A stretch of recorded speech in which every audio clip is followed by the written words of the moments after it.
नमस्ते फ्रेंड्स, मैं सोनल मोदी। यहाँ उपस्थित सभी बड़ों को मेरा सादर प्रणाम एवं सभी ध्यानियों को मेरा आत्मवंदन। आज हम सभी पूर्णिमा का ध्यान करने के लिए एक बार फिर से एकत्र हुए हैं। आज की पूर्णिमा वैशाखी पूर्णिमा है, जिसे बुद्ध पूर्णिमा के नाम से भी जाना जाता है।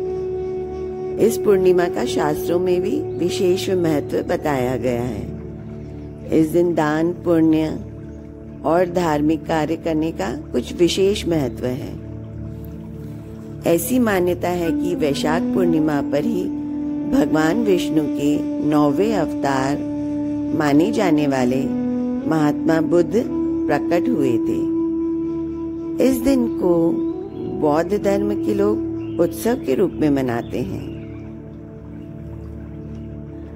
बुद्ध पूर्णिमा के दिन पीपल के पेड़ की पूजा करने का भी कुछ विशेष महत्व माना गया है, क्योंकि महात्मा बुद्ध को बोधि वृक्ष के नीचे हुई थी।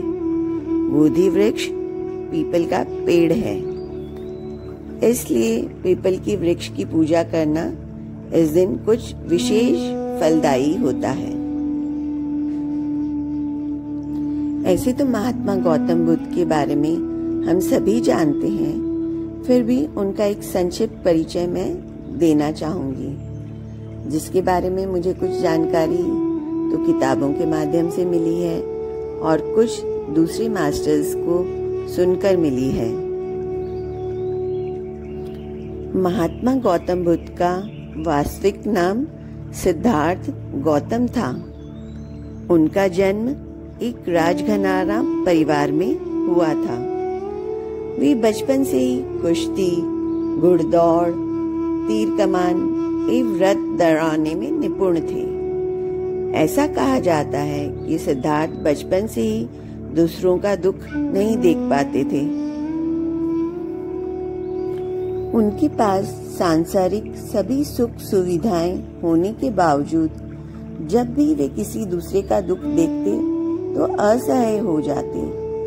उनकी एक सुंदर पत्नी एवं बेटा होने के बावजूद जब उनका बेटा 1.5 साल का हुआ तो उन्होंने एक रात अचानक गृह त्याग दिया। वह जीवन के सत्य को जानना चाहते थे कि क्यों संसार में इतना दुख है। इस तरह सत्य को पहचानने के लिए वह निरंतर भटकते रहे, कभी एक मठ से दूसरे मठ, कभी एक जगह से दूसरी जगह, और निरंतर तपस्या एवं ध्यान करते रहे। इस तरह वैशाख पूर्णिमा के दिन वह एक वट वृक्ष के नीचे ध्यान लगा रहे थे। तभी उनकी साधना सफल हुई और उन्हें सच्चा बोध यानी ज्ञान की प्राप्ति हुई और तभी से वे बुद्ध कहलाए। उसकी थोड़े दिन बाद वे धर्म का उपदेश करने निकल पड़े। उनके द्वारा दिए गए उपदेशों में से कुछ प्रमुख उपदेशों का मैं यहाँ उल्लेख कर रही हूँ। उनका एक संदेश यह था, मनुष्य को अगर शांति और खुशी चाहिए तो उसे ना तो भूतकाल और ना ही भविष्यकाल में उलझना चाहिए। उसे केवल अपने वर्तमान पर ही ध्यान देना चाहिए, तभी वह सुखी रह सकता है। उनका दूसरा उपदेश यह था, उन्होंने कहा कि संसार में ऐसा कोई प्राणी नहीं है जिसे दुख ना हो, इसलिए दुख को कभी भी एक सामान्य स्थिति समझना चाहिए। दुख को कभी भी खुद पर हावी नहीं होने देना चाहिए। उनका तीसरा उपदेश यह था कि 3 चीजें ज्यादा देर तक छुपी नहीं रह सकती। वे है सूर्य, चंद्रमा और सत्य। सत्य सबके सामने आकर ही रहता है।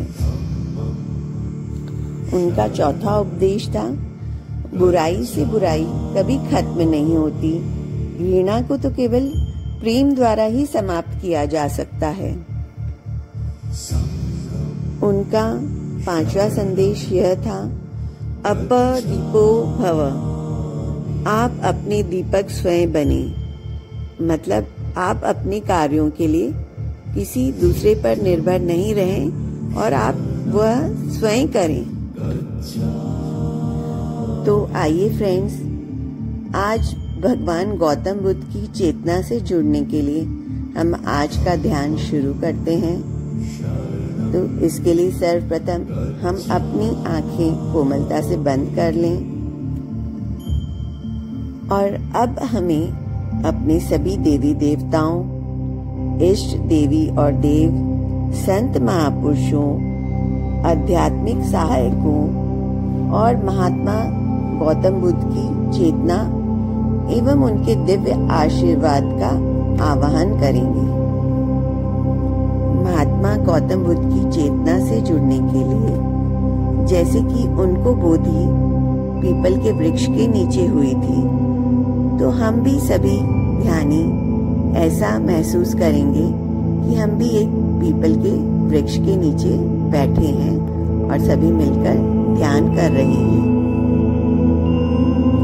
और अब हमें अपना पूरा ध्यान अपनी नासिका द्वार पर ले जाना है।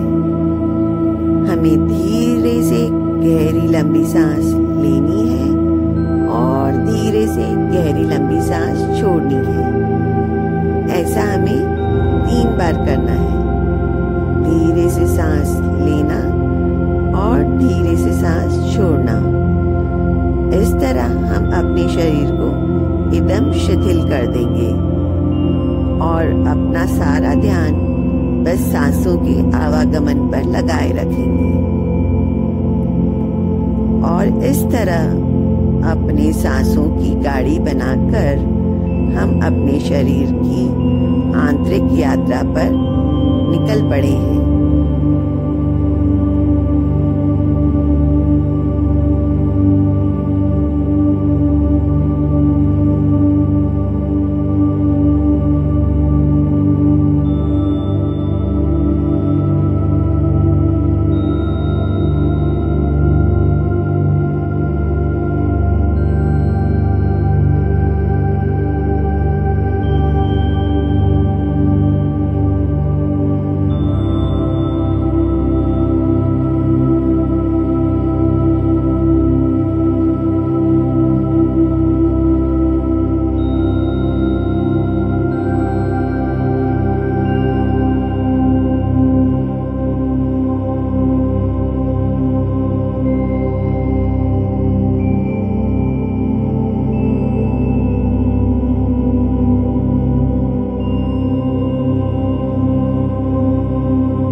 इस ध्यान के दौरान जब भी हमारा मन सांसारिक बातों में भटकने लगे तो हमें अपने मन को वापस खींचकर अपने नासिका द्वार पर लेकर आना है और अपना सारा ध्यान सांसों के आवागमन पे लगाना है। इससे हम अपने मन की भीतर यात्रा बहुत ही सुंदर ढंग से कर सकेंगे।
अभी हमें धीरे धीरे वापस आना है।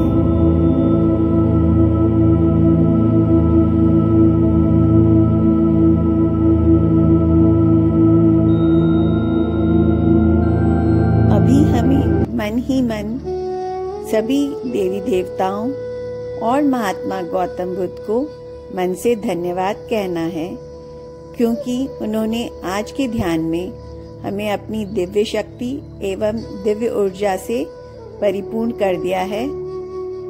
और अब हम अपने दोनों हाथों की हथेलियों को एक दूसरे से धीरे से मलते हुए इन हथेलियों को कोमलता से आंखों के सामने रख देंगे और धीरे से अपनी आंखें खोलेंगे और बड़ी प्रसन्नता के साथ ईश्वर का धन्यवाद करेंगे।